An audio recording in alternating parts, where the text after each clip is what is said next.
हम लोग पढ़ रहे थे क्लास 12th में सेक्सुअल रिप्रोडक्शन इन प्लांट, जिसमें से हम लोग काफ़ी चीज़ें कवर कर चुके थे और हम लास्ट वीडियो में देख रहे थे फर्टिलाइजेशन के विषय में कि द्विनिषेचन क्या होता है। आज जो हम पढ़ेंगे वो होगा हमारा पोस्ट फर्टिलाइजेशन इवेंट यानी निषेचन पश्च घटनाएं। तो आइए स्टार्ट करते हैं। देखिए, आप पहले जान लेंगे कि पोस्ट फर्टिलाइजेशन इवेंट मतलब होती क्या चीज़ है, वही उसको हम समझ लेते हैं। पोस्ट फर्टिलाइजेशन इवेंट मतलब होता है कि कुछ घटनाएं ऐसी होती हैं, इवेंट मतलब घटना, पोस्ट मतलब पश्चात या हम कह सकते हैं पश्चिम में। जैसे देखिए कि जब हमारा फर्टिलाइजेशन होता है तो उसमें होता क्या है। फर्टिलाइजेशन हम जनरली जानते हैं कि मेल गैमीट फीमेल गैमीट के साथ फ्यूज करता है, ठीक है ना, ये फर्टिलाइजेशन होती है। तो फर्टिलाइजेशन के पहले जैसे कि मेल गैमीट का बनना, ये सब सारी चीजें होती है वो प्री फर्टिलाइजेशन इवेंट के नाम से जानी जाती है। ये काफी चीजें हो गई थी प्री वाली, हम पोस्ट देखेंगे। अब यहाँ पे आपको समझना है कि जब ये दोनों फ्यूज कर जाती हैं मेल गैमीट फीमेल गैमीट के साथ तो होता क्या है, उसी को हम क्या कहते हैं, पोस्ट फर्टिलाइजेशन इवेंट कहते हैं। तो देखिए यहाँ पे जब हम फ्लावरिंग प्लांट की बात करते हैं, जनरली किसकी बात करते हैं, हम फ्लावरिंग प्लांट की बात करते हैं। तो फ्लावरिंग प्लांट में हम देखते हैं कि जो इसका फर्टिलाइजेशन होती है उसमें हमने देखा था कि एक ओव्यूल जो था, उस ओव्यूल में कुछ इस प्रकार के स्ट्रक्चर जो थे वो पाए जाते हैं। यहाँ पे दो सिनर्जिक सेल होती हैं, दो क्या होती है, सिनर्जिक सेल होती हैं। सिनर्जिक सेल जो होती हैं, इसके अलावा देखेंगे इसी के जस्ट बीच में या मध्य में कहते हैं एक सेल पाई जाती है जो कि फीमेल गैमीट होती है जनरली। इसके बाद देखेंगे यहाँ पे बीच में दो न्यूक्लियस पाए जाते हैं जिन्हें हम क्या कहते हैं भाई, पोलर न्यूक्लियाई कहते हैं और पोलर न्यूक्लियाई कहा जाता है। और जो सेल होती है जिसके अंदर ये होती है उसको क्या कहते हैं भाई, सेंट्रल सेल के नाम से जानते हैं, ठीक है ना, ये चीजें होती हैं। और क्या थी भाई, यहाँ पे देखेंगे तो 3 सेल स्टेज होगा, आप देखेंगे तो क्या होगी, यहाँ पे पाई जाती है antipodal cell. Antipodal cell that means क्या होती है भाई, प्रतिमुखी कोशिका।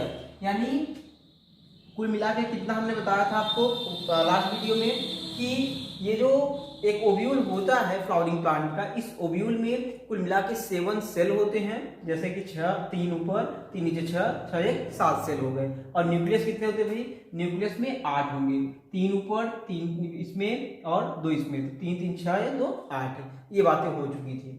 और हमने क्या देखा था कि जब फ्लावरिंग प्लांट में फर्टिलाइजेशन होता है तो जनरली उसमें मेल गैमीट जो होते हैं वो 2 होते हैं। कितने मेल गैमीट होते हैं भाई, 2 मेल गैमीट बन के आते हैं इसके पास। और होता क्या है, होता ये है कि 1 मेल गैमीट, एक मेल गैमीट आकर के एक के साथ फ्यूज करता है और सेकेंड वाला किसके साथ आकर के फ्यूज करता है भाई, सेंट्रल सेल के जो पोलर न्यूक्लियाई हैं इनके साथ फ्यूज करता है। तो जब ये फ्यूज करता है तो उसमें कुछ चेंजिंग आती है। क्या चेंजिंग हुई थी भाई, कि जब हमने देखा मेल गैमीट जो हमारा है ये किसके साथ फ्यूज किया भाई, जब ये फ्यूज किया एक सेल के पास तो बना क्या था भाई, ये बनाता है जाइगोट। क्या बनाता है भाई, जाइगोट, यानी 2n की कंडीशन, डिप्लॉयड कंडीशन।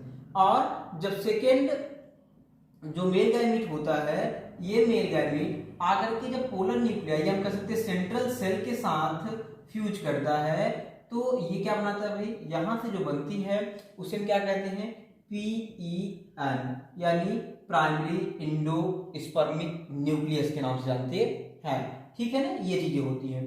अब देखिए यहाँ पे जल्दी हमें जाइगोट मतलब क्या होता है भाई, जाइगोट जो हमारी होती है डेवलपमेंट करती है और एम्ब्रियो बनाती है, ठीक है ना, ये चीजें होती है।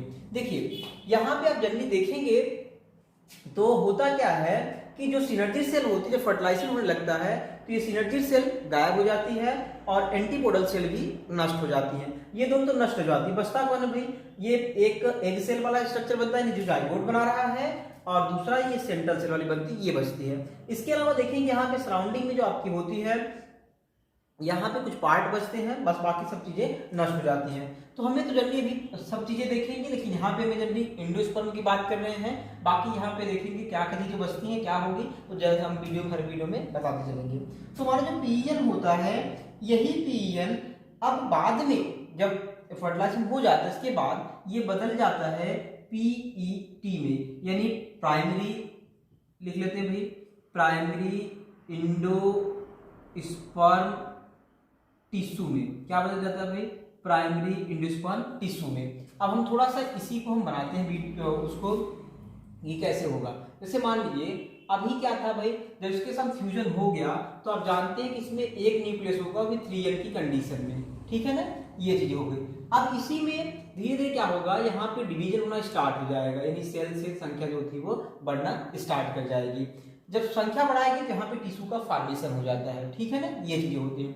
और ये बात समझिए, और यही धीरे धीरे डेवलपमेंट करके आप देखेंगे तो ये इंडोस्पर्म का निर्माण करती है। किसका निर्माण करती है भाई, इंडोस्पर्म, यानी जो हमारा भ्रूणपोष होता है इसको बना लेती है।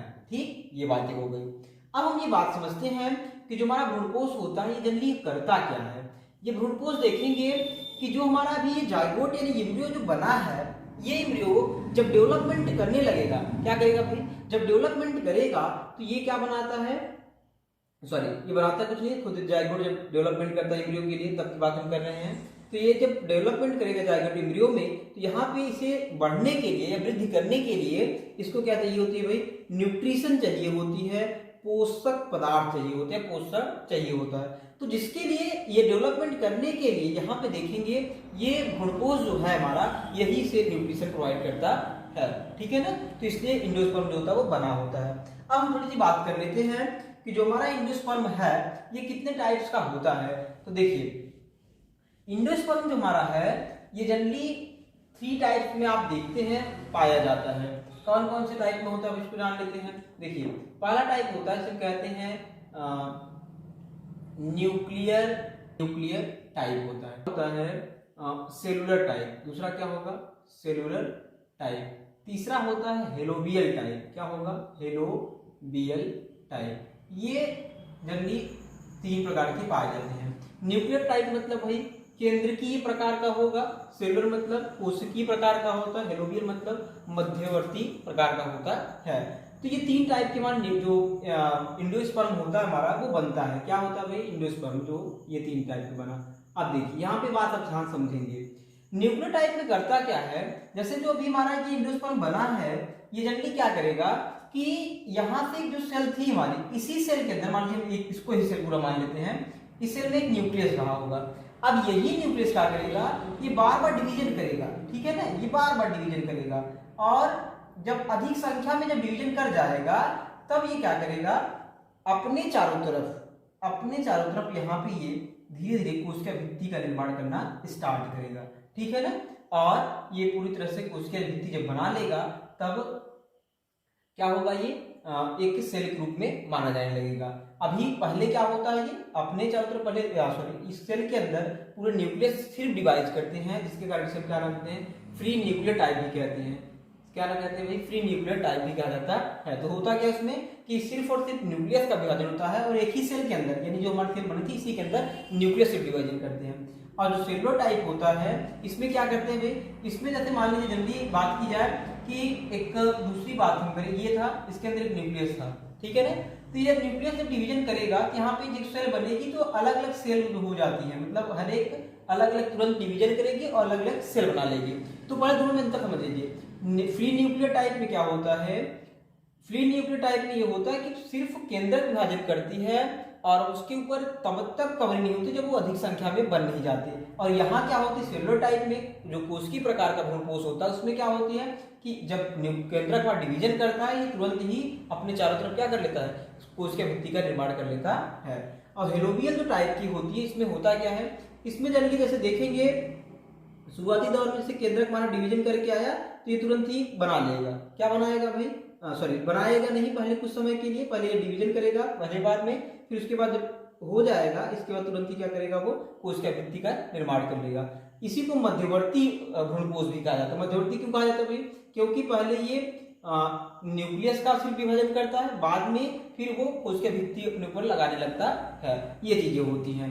अब हम बात करते हैं, ये तो बात हो गई एंडोस्पर्म की, जो कि कितने प्रकार के होते हैं। जनरली आप देखेंगे अगर हम किसी सीड की बात करें, जो बीज हमारा होता है जो सीड, तो सीड में जैसे देखेंगे कुछ सीड ऐसे होते हैं जो कि जब प्लांट या हम कह सकते हैं जब ग्लूकोज जो हमारा जाइगोट एम्ब्रियो जब बदलने लगता है, अभी हमने कहा था ना जाइगोट जो होगा वो किसमें बदलेगा भाई, एम्ब्रियो में बदलेगा। तो एम्ब्रियो में भी बदलने लगता है जाइगोट, तो ये जाइगोट एम्ब्रियो में बदलने के समय क्या करता है भाई कि एंडोस्पर्म से ही न्यूट्रिशन लेता है। तो कुछ प्लांट ऐसे होते हैं जो कि पूर्ण रूप से जो भी हमारा एंडोस्पर्म होता है इस पूरे एंडोस्पर्म को नष्ट कर जाते हैं, ठीक है ना।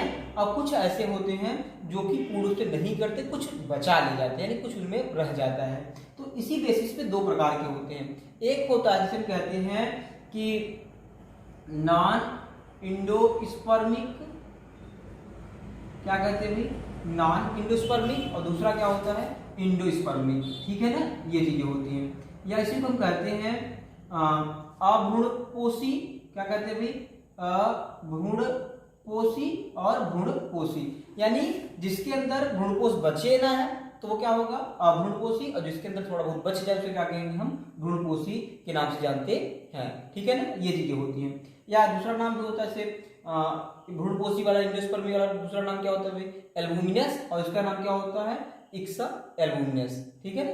ये चीजें होती हैं। अब यहाँ पे आप देखिए बात समझेंगे कि जो हमारा ये सेलुलर टाइप का बना होता है जो ये इंडोस्पर्म, ये क्या चीजें होती है भाई, इसका एग्जांपल कई बार पूछा जाता है। जो नारियल होता है उसकी बात हम कर लेते थोड़ी सी, वो कई बार नीट में भी पूछा गया है, बोर्ड में भी पूछा जाता है, इसलिए हम बात करते हैं उसकी।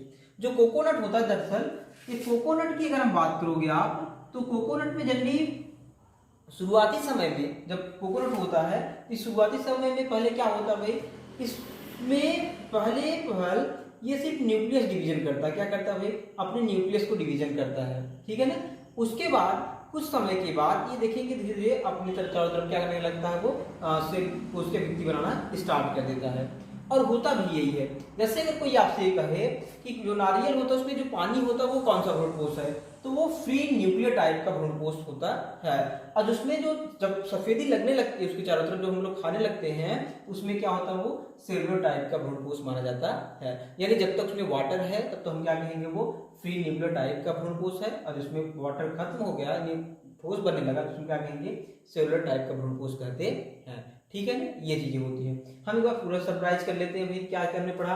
हमने देखा कि जब दूसरा वाला मेल गैमीट आया था जो कि सेंट्रल सेल के पास फ्यूज किया था, वो क्या बनाया था भाई, वो बनाया था PEN, ये बनाया था।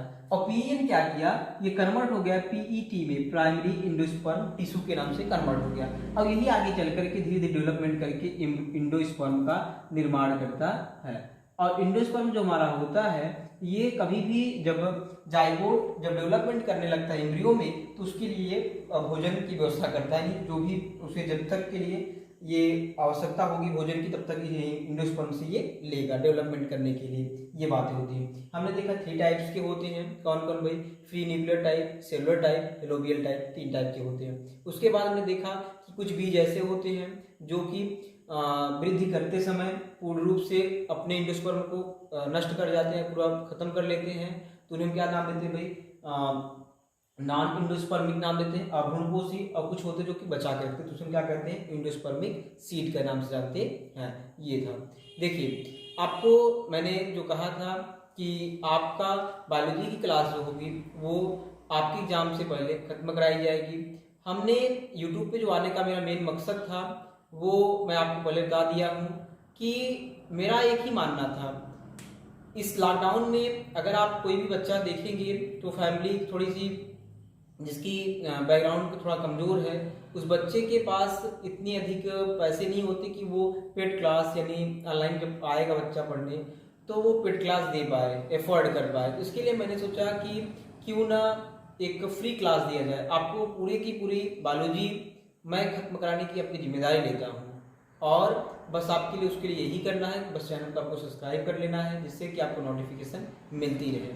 किसी भी बच्चे में ये भावना ना हो कि वो लॉकडाउन के तहत या दूसरे बच्चे पढ़ाई बढ़िया किए उसने खराब किया, इसलिए मैंने इस चैनल को क्रिएट किया और आप सबके लिए एक जो भी मेरे से हो सकेगा मैं वो देने का भरसक प्रयास करूँगा। Thank you.